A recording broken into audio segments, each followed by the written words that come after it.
우리가 살다 보면은 공사 현장들을 이렇게 지나가다가 종종 보는 때들이 있습니다.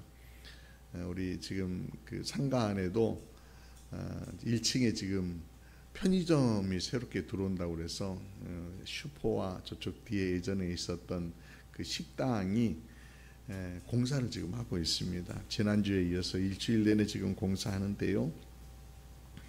공사 과정들을 지금 쭉 저는 봐봤습니다. 철거하는데 왜 이렇게 냄새가 나는지, 또 철거하는데 먼지가 왜 이렇게 많이 나는지 좀 불편했습니다. 그런데요, 일주일 지나면서 여러분들 한번 이제 보시면은 교회 딱 들어오시는데, 주차장에서 내려와서 들어오시는데, 와, 이렇게 환했어? 이런 느낌 혹시 드셨나요? 좀 감성을 가지고 한번 봐보세요. 좀 이렇게 환해졌나?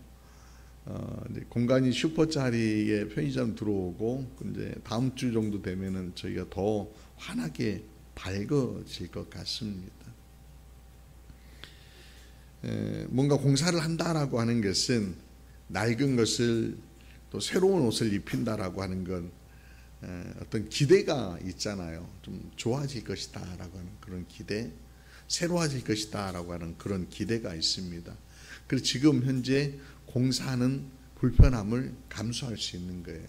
그래서 공사라고 하는 것은 현재의 불편함을 감수하면서 미래의 약속을 이렇게 받는 것이다, 이런 생각이 들어졌습니다.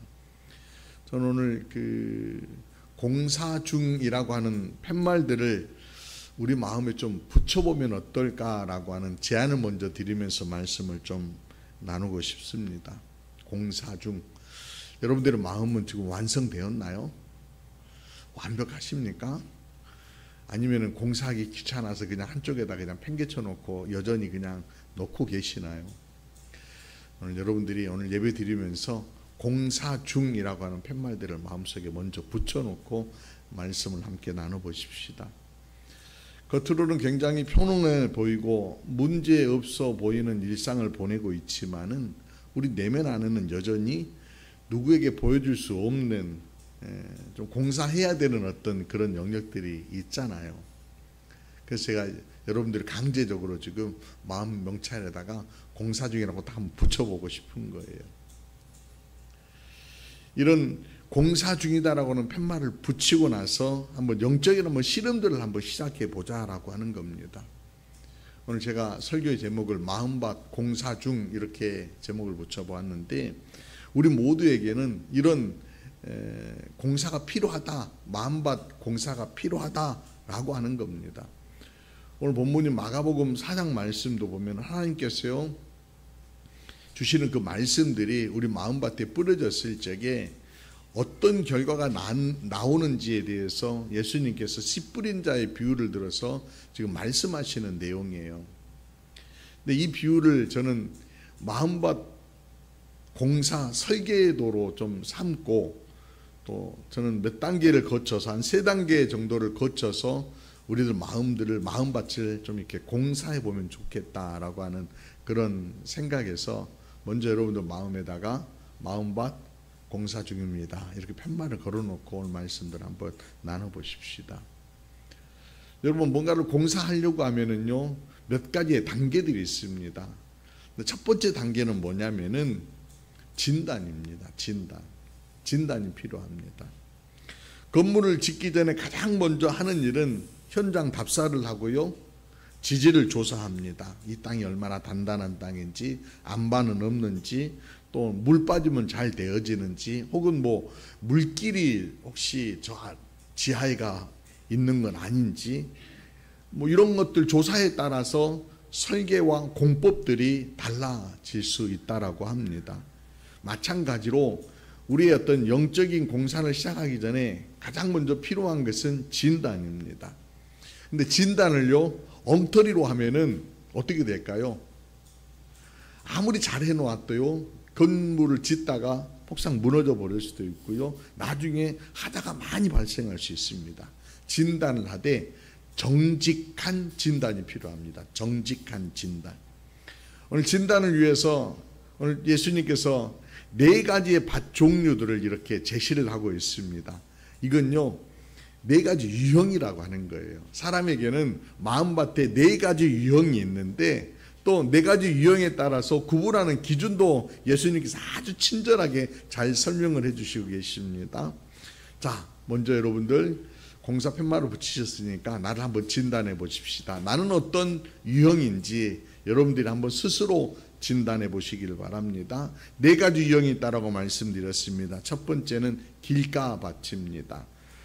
유형의 진단 기준을 보면은 마가복음 오늘 예수님께서 4장 15절에서 진단을 해주시는데요. 말씀이 길가에 뿌려졌다는 것은 이들을 가리킴이니 곧 말씀을 들을 때에 사탄이 즉시 와서 그들에게 뿌려진 말씀을 빼앗는 것이요 라고 그렇게 설명을 하십니다. 길가라고 하는 것은 수많은 사람들이 오가는 곳입니다. 뭐 수레도 지나가고요. 그러다 보니 그곳이 딱딱해질 수밖에 없습니다. 딱딱한 땅이라는 거예요. 마음밭도 그런 마음밭이 있죠.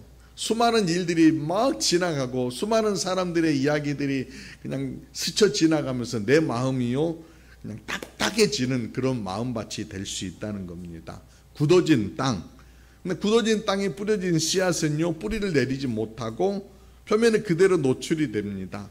그러면은 사탄이 즉시 와서 기다렸다가도 아닙니다. 즉시 와서 뿌려진 말씀들을 빼앗아가 버린다라고 그렇게 소개합니다. 말씀에 대해서 듣기는 들은데 오늘 여러분들 목사님이나 한번 그렇게 살아보세요라고 이렇게 툭 내뱉는 그런 분은 아마 딱딱한 그런 마음밭일 수 있을 것 같아요. 나와는 상관없는 이야기예요. 나는 이 말씀에 동의하지 못하겠어요. 그렇게 툭 던져버리면은 결국 사탄이 그 말씀을 싹 빼앗아가 버린다. 첫 번째 길가밭이었고요. 두 번째 밭은 돌밭입니다. 진단 기준 봅니다. 같이 한번 16절과 17절 말씀을 읽어볼까요? 시작. 말씀을 들을 때에 즉시 기쁨으로 받으나 그 속에 뿌리가 없어 잠깐 견디다가 말씀으로 인하여 환난이나 박해가 일어날 때에는 곧 넘어지는 자요. 은혜로운 설교를 들으면서 눈물을 흘립니다. 뜨거운 결단을 합니다. 근데 그 감동이 삶의 구체적인 변화로 이어지지 못한다는 겁니다. 왜요? 돌멩이들이 있어요. 돌멩이들. 상처, 열등감 또는 뭐 여러 가지 그 문제거리들이 막 자리 잡고 있어서 말씀이 뿌리가 깊이 내리는 것을 방해한다라고 그렇게 돌밭을 비유하고 있습니다. 진단하고 있습니다. 작은 시험이나 어떤 어려운 문제들이 우리 가운데 있으면은 돌이 자꾸 내 마음에 쌓이는 것 같다는 거예요. 그러면은 말씀이요 뿌리 없이 뿌리를 내리지 못하고 맥없이 그냥 시들시들해 버리고 많은 그런 밭이라고 그렇게 표현을 합니다. 세 번째 밭은요 가시떨기 밭입니다. 마가복음 14장 18절에서 19절 말씀 보니까 가시떨기에 뿌려진 자니 이들은 말씀을 듣기는 하되 세상의 염려와 재물의 유혹과 기타 욕심이 들어와 말씀을 막는다라고 그렇게 표현합니다. 막아 결실하지 못하게 되는 자요 이렇게 표현합니다. 흙도 있고 뿌리도 내렸습니다. 그런데 말씀을 자꾸 막아서는 것들이 있더라는 거예요. 염려가 있으면은 말씀 은혜롭고 너무너무 좋은데 그 다음에 자꾸 이 말씀이 점점 뿌리를 내리면서 결실을 맺는 것들을 막고 자꾸 염려 쪽으로 마음들이 쏠려져 버리고 욕심 쪽으로 자꾸 끌려져 가버린다는 거예요. 이건 기운 빼앗긴다라고 그렇게 표현하는 게 맞을 것 같아요. 가시떨기라고 하는 거에 기운을 빼앗겨 버리고 말씀의 기운을 키우지 못하는 그런 현상들이 있더라는 거예요. 그래서 결실을 못하는 자요. 어떤 삶의 변화가 일어나지 못하고 결실을 맺지 못하는 자. 네 번째는 좋은 땅입니다. 20절 말씀. 좋은 땅에 뿌려졌다는 것은 말씀을 듣고 받아 30배나 60배나 100배의 결실을 하는 자니라. 뭐 설명드리지 않아도 받았다, 깨달았다, 또 깨닫는 말씀대로 산다라고 하는 그런 의미입니다. 여러분, 진단의 목적은 여러분들을 정죄하기 위한 것이 결코 아닙니다. 내 상태를 한번 들여다보자는 겁니다. 오히려 잘 진단해야지만이 치유의 첫걸음들을 내어 디딜 수 있습니다. 스탠퍼드 대학의 심리학자인 캐럴 디윅 교수가 쓴 그 책에 보면은 마인드셋이라고 하는 책이 있습니다. 뭐 요걸 우리 마인드셋 영어를 해석을 하면은 뭐 사고방식 이런 거잖아요. 그 사람들에게는 나름대로의 다 사고방식들이 있다라고 하는 거예요. 근데 이 마인드셋을 이 교수님을 두 개로 이렇게 분류를 해 놓았어요. 고정형과 또는 성장형 마인드셋이 있다라고 그렇게 표현을 합니다.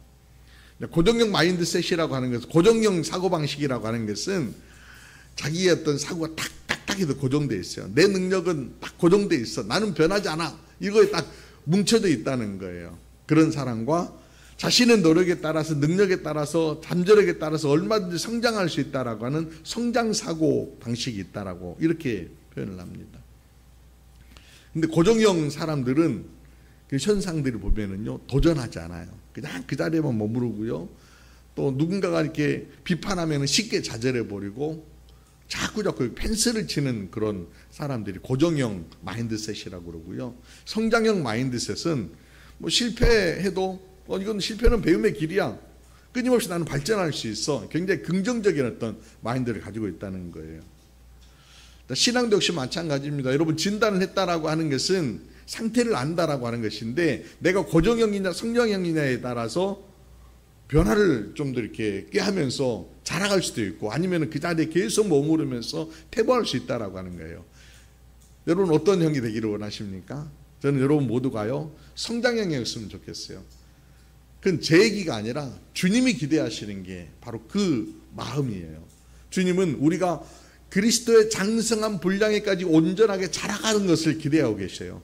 기대하신다라고 하는 것은 내가 성장형 마인드셋을 갖고 있어야 된다라고 하는 거죠. 그럴 적에 우리들은 한 걸음 더 나아갈 수 있다는 거예요. 나는 원래 그런 사람이야 라고 체험하면서 고정형 마인드셋에 자꾸 묶여 있으면은 걸음들을 한 걸음도 더 전진해 갈 수 없다라고 하는 겁니다. 사랑하는 여러분, 성장형 마인드셋으로 여러분들 단장할 수 있기를 바랍니다. 그리고 여러분들, 나는 어떤 사람인지를 한번 들여다보십시오. 자, 이제 들여다보셨으면 이제 시공이 들어가야 됩니다. 시공. 두 번째 단계는 시공입니다. 마음밭을 진단했다라고 하면 이제는 본격적으로 시공에 들어가야 되는데, 여러분, 시공하려고 할 적에 공사 현장은요, 결코 아름답지 않습니다. 땅을 파헤쳐야 되고요, 때로는 바위를 부숴내야 되고요, 나온 폐기물들을 실어 나르는 과정, 굉장히 혼란스럽고 고통스러운 어떤 모습들이 비춰질 수 있습니다. 영적인 공사도 마찬가지입니다. 굳어진 마음들을 갈아엎고 깊이 박힌 돌들을 골라내고 뿌리 깊이 박혀있는 가시떨기를 뽑아내는 것, 이게 그냥 되겠습니까?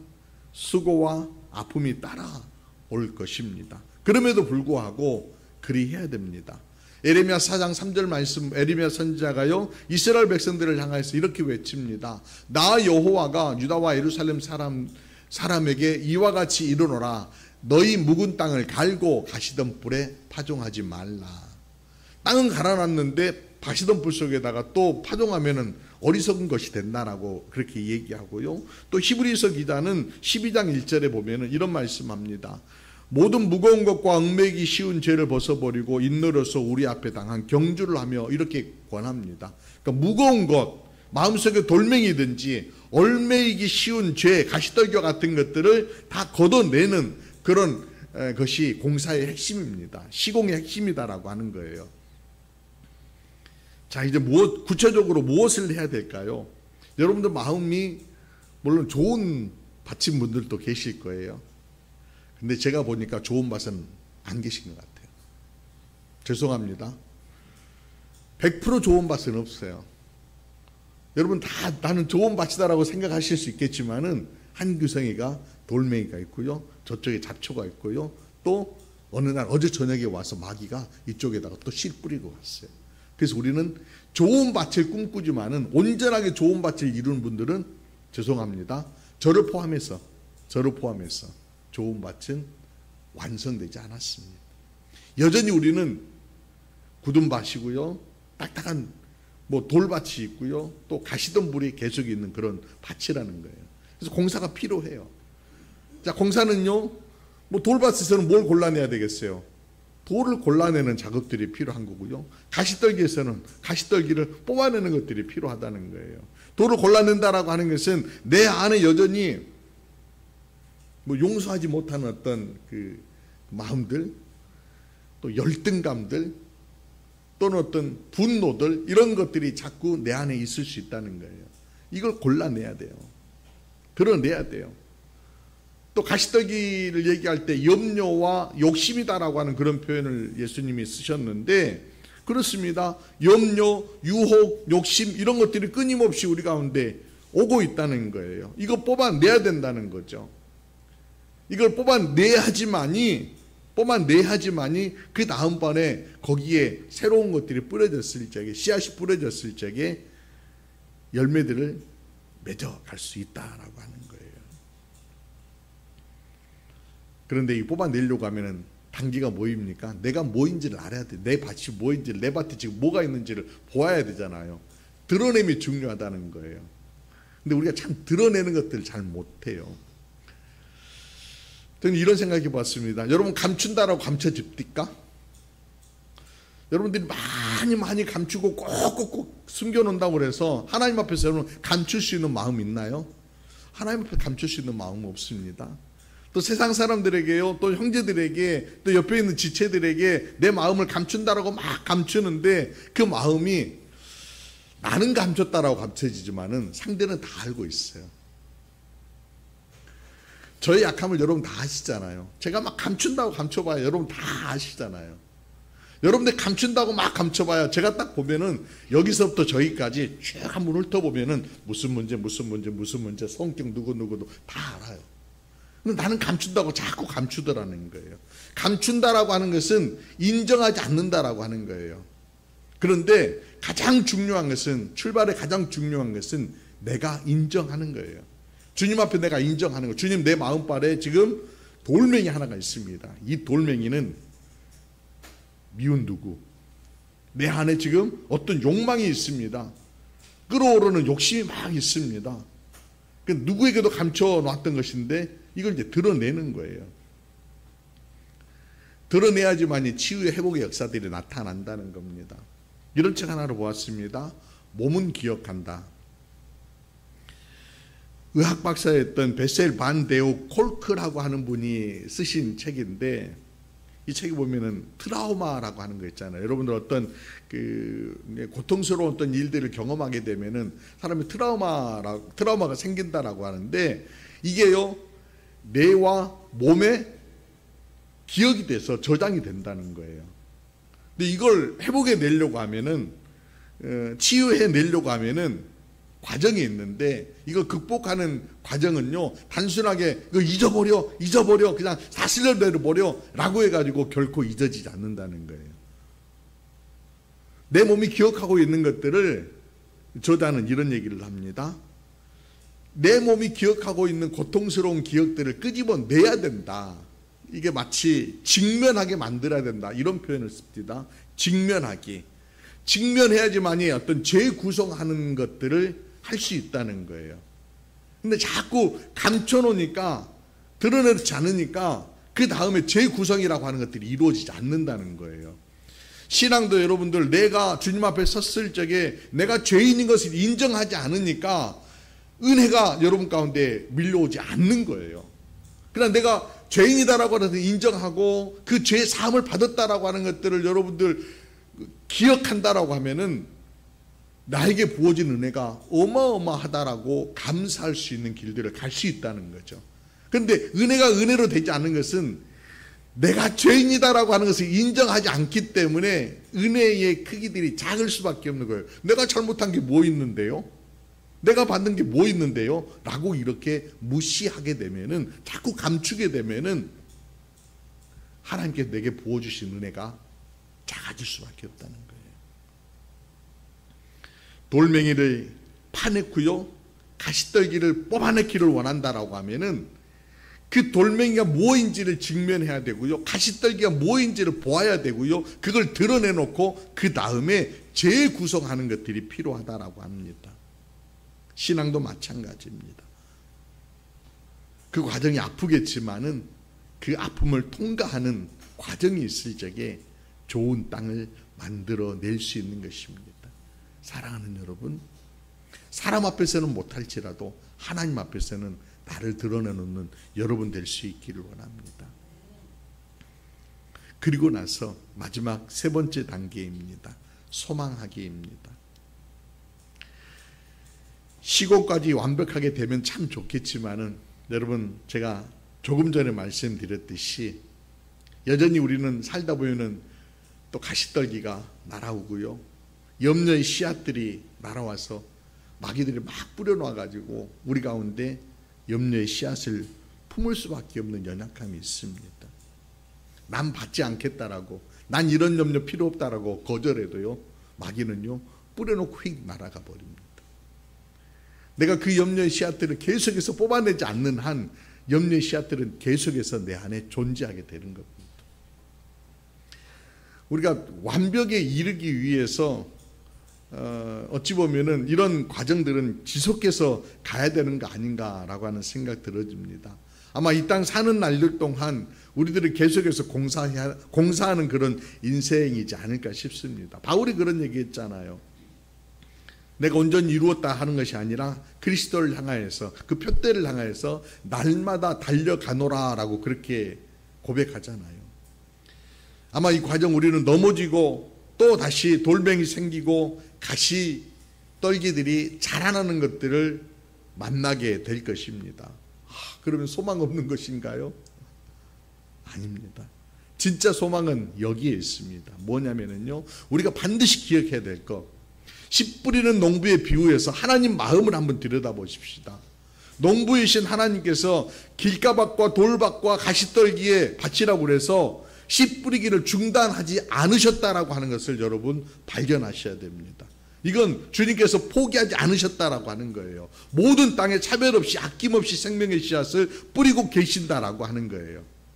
내 마음밭에 여전히 주님은 씨앗을 뿌리고 계시고, 내가 공사를 하여서 얼마만큼 돌멩이들을 제거해냈고, 얼마만큼 가시덤불을 제거해냈고, 얼마만큼 땅을 갈아서 기경하느냐에 따라서 부족하지만은 열매 맺는 과정들을 우리가 만나게 될 거라는 겁니다.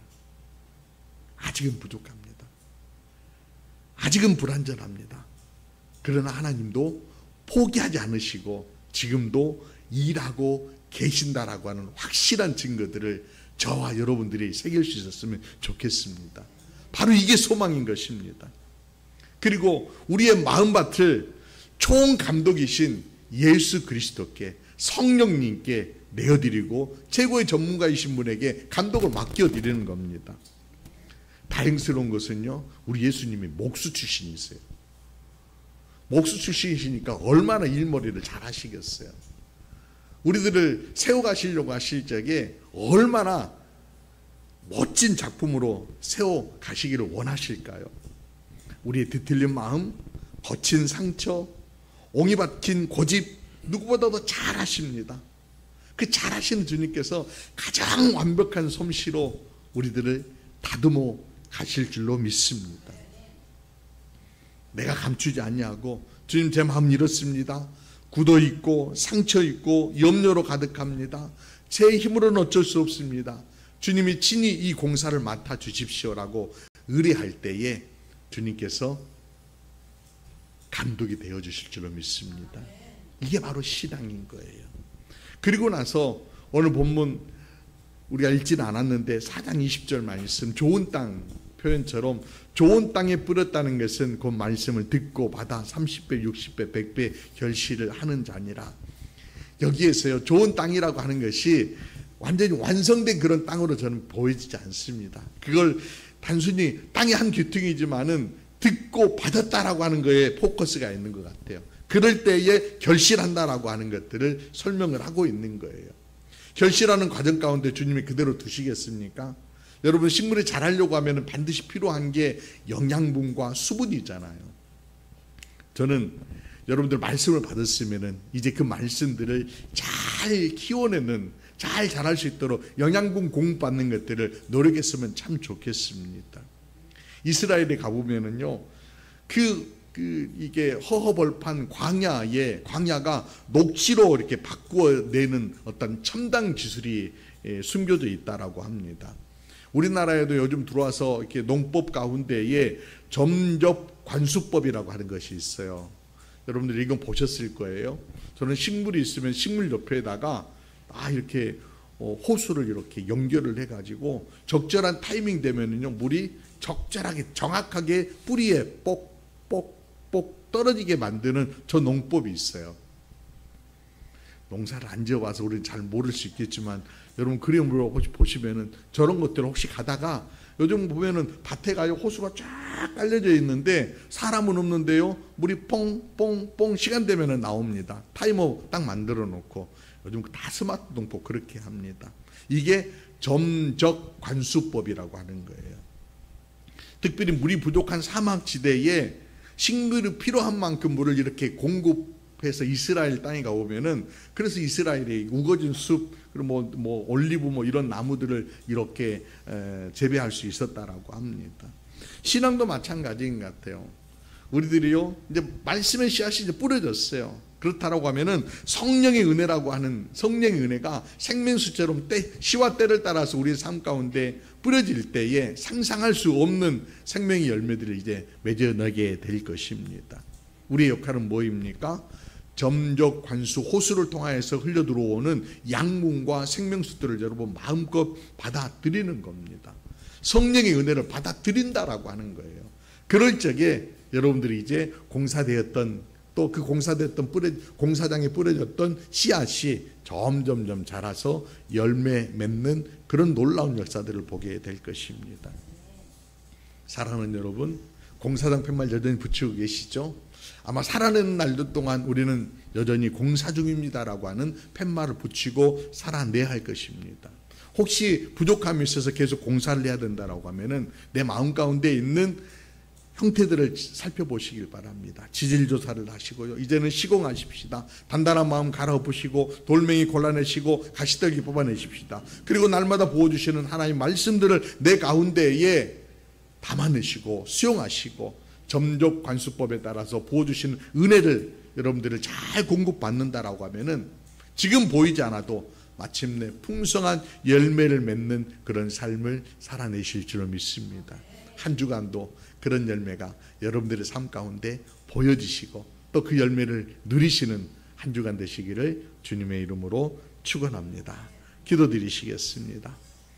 사랑과 은혜의 하나님 아버지, 오늘 말씀을 통해 우리 마음밭을 정직하게 들여다보게 하시니 감사합니다. 길가와 같고 돌밭과 같으며 가시떨기로 가득한 우리의 연약함을 주님 앞에 고백합니다. 우리 힘으로는 이 묵은 땅을 갈아엎고 돌멩이를 골라내고 가시덤불을 뽑을 수 없사오니 주님 도와주옵소서.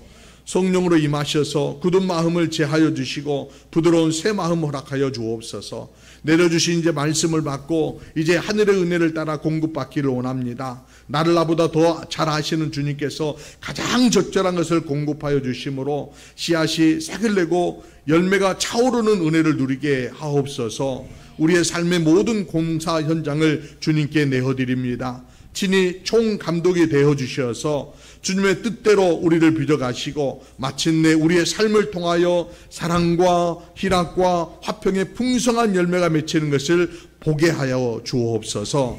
이 모든 말씀 우리를 새롭게 하실 우리 구주 예수 그리스도의 귀하신 이름으로 기도드리옵나이다.